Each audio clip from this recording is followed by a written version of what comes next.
Hello everybody, welcome back to our Reset Info channel. In today's video, I'll show you how to enable or disable the medical facilities on your map display on Suzuki. So, I am on the Suzuki Eviterra. Now here, what are we going to do is we're going to go to settings. In the settings, we want to go to the nav, and here we want to go to map display. Now, scroll down until we see the medical facilities. It should be like a building with an H, like a hospital. And here, like a hospital, we're just gonna go over and go to nav now. And as you guys can see, they disappeared from our map. I think it also shows the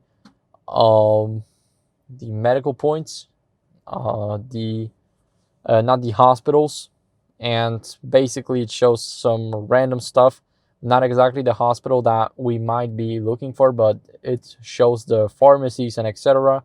So you need to be careful with it, and that's how you guys can easily hide it or show it. So thank you for watching. If you enjoyed this video, then make sure to leave a like, subscription, and a comment, and I'll see you in the next one. Bye.